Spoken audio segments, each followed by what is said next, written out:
Eu acredito que criatividade é uma habilidade que todos nós nascemos quando somos criança. Porém, à medida que a gente vai crescendo, somos inibidos de experimentar ideias novas. Na verdade, somos pressionados para termos respostas prontas e rápidas. E se me permite, gostaria de compartilhar algumas reflexões, aprendizados que eu tenho sobre criatividade.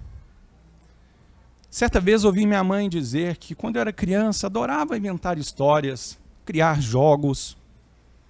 Eu tinha uma capacidade de passar semanas brincando depois que assistia um filme. E essa habilidade imaginativa de combinar ideias era tão presente em mim que certa vez minha mãe foi chamada à escola para conversar com a coordenadora. Digo que foi a tarde mais longa da minha infância, até que ela chegou e perguntou: que história é essa que você toca guitarra, que você tem uma banda e ainda vai fazer um show?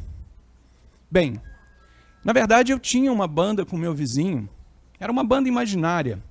Ele tinha uma caixa de fanfarra com um disco de vinil velho e arranhado preso num cabo de vassoura, e eu, uma guitarra feita com uma paleta de pintura da minha mãe, pregada numa ripa de madeira.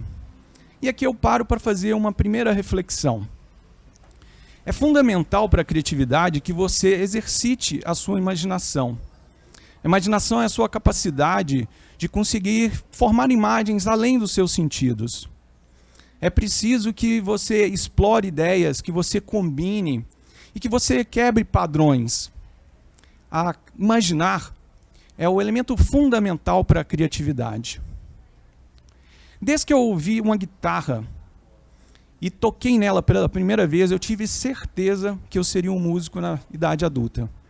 Eu sonhava que eu ia ser um artista, que ia fazer solos de guitarra incrível, que ia viajar o mundo tocando, além de ter milhares de fãs. E foi aos 12 anos, com um instrumento emprestado de uma vizinha, que eu levei tão a sério, mas tão a sério esse sonho, que acabei tomando bomba na escola. É lógico que o meu instrumento foi devolvido, mas algum tempo depois ganhei uma guitarra, comecei a estudar música, e resolvi fazer o meu primeiro show.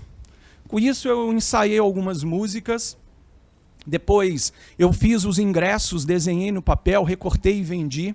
E no dia do espetáculo montei o show num quintal e fiquei preparando os vizinhos, os amigos de escola aparecerem.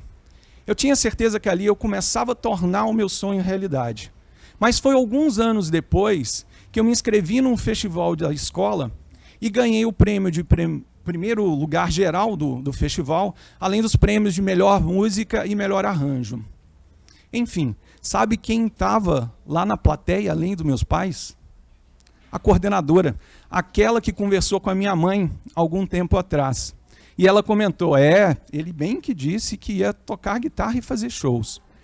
E aqui eu faço uma segunda reflexão. Ideias são imagens inacabadas. Podem ser como sonhos que são inspiradores e te direcionam. Mas é fundamental que você tenha coragem para transformar ideias em realidade, mesmo que se você não saiba muito bem aonde isso vai dar. Então, pare de ser a pessoa imaginativa e passe a ser uma pessoa que age. Enfim, ao completar 18 anos, eu, e como muitos da minha idade, chega o dia daquela pergunta fatídica para você. O que você pretende trabalhar? A resposta poderia parecer óbvia e rápida, mas resolvi fazer um teste vocacional. E depois de responder algumas perguntas, a psicóloga me trouxe como mágica uma lista de várias profissões. E eu decidi fazer publicidade e propaganda, mas não passei no vestibular. No ano seguinte, tomei coragem e fiz vestibular para música. E novamente não passei no vestibular. Aí, passei quase que um período de um ano sabático refletindo e resolvi empreender. Abri um estúdio com um amigo e comecei a investir no estúdio. O trabalho ia bem, mas eu ainda tinha dúvida se aquele caminho era o caminho certo. Então resolvi fazer vestibular mais uma vez, só que agora para a escola de design. Passei, e então comecei uma vida dupla, estudando de manhã e de tarde, de noite, e na verdade a maioria das vezes de madrugada, trabalhando no estúdio. E aí, consequentemente, o estúdio melhorava e as notas e as frequências caíam. Foi quando eu decidi, então, trancar a minha matrícula. E aí eu paro aqui e faço uma terceira reflexão. É muito importante que você não aceite respostas prontas. Tá? É importante que você seja curioso, que você consiga buscar ideias, questione. Mas é fundamental que você teste as suas ideias. Como eu posso dizer, o vestibular me levou para um caminho, mas eu, em um determinado momento, tive que fazer escolhas. Ter muitas ideias é bacana, mas você tem que saber fazer escolhas e focar no que você quer para o futuro. Enfim, a vida profissional como músico estava indo bem, eu estava caminhando bacana, e na verdade eu estava caminhando tão bacana que resolvi me casar. E aí foi ao casar e me mudar da casa dos meus pais, é que eu descobri que a vida real era um pouco mais árdua. O buraco era mais embaixo. Então comecei a me questionar, o que eu posso fazer para ganhar mais grana?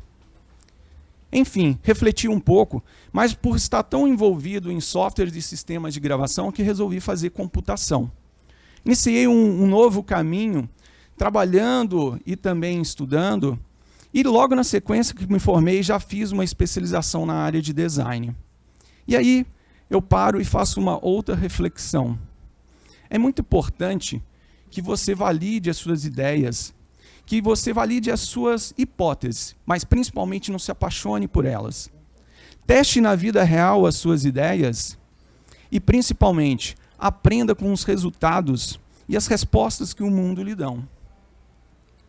Enfim, passado essa temporada, eu lembro que certa vez ouvi pela primeira vez o coração da minha filha batendo no ultrassom. Foi um período, um dia muito emocionante. Mas nessa mesma época, também vivi um momento angustiado. Eu não sabia muito bem o que era o futuro em relação à questão da paternidade. Será que eu ia dar conta ou não ia dar conta? Até que recebi um e-mail de uma oportunidade de trabalho. Financeiramente era bem convidativo, mas ignorei. No segundo dia, recebi essa mesma oportunidade enviada pela minha cunhada. E eu mesmo assim deixei de lado. Eu estava convicto que eu ia continuar trabalhando como designer. Foi aí que um terceiro e-mail chegou para mim, agora de um amigo do tempo de faculdade. Bem, não é que eu seja supersticioso, mas resolvi me inscrever. E, depois de fazer várias provas, eu descobri que eu estava sendo selecionado para trabalhar na empresa.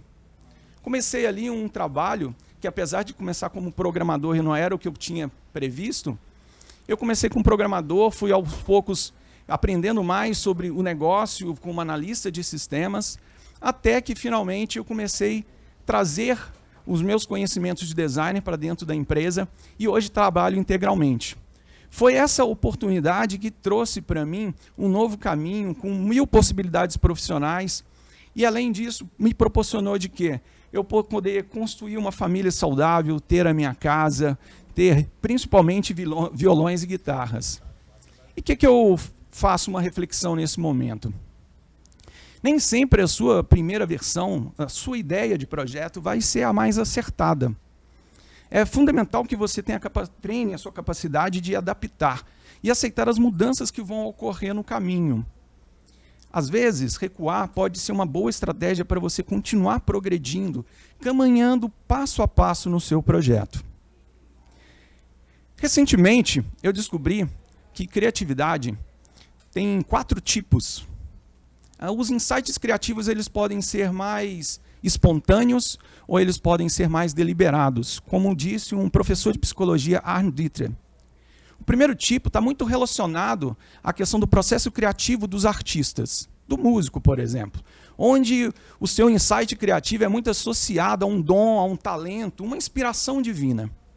O segundo tipo de insight criativo, também de forma espontânea, é quando o nosso cérebro inconscientemente vai buscando, fazendo associações, buscando uma resposta, até que de repente alguma coisa acontece de forma aleatória e externa a você que funciona como uma chave, igual a maçã de Isaac Newton.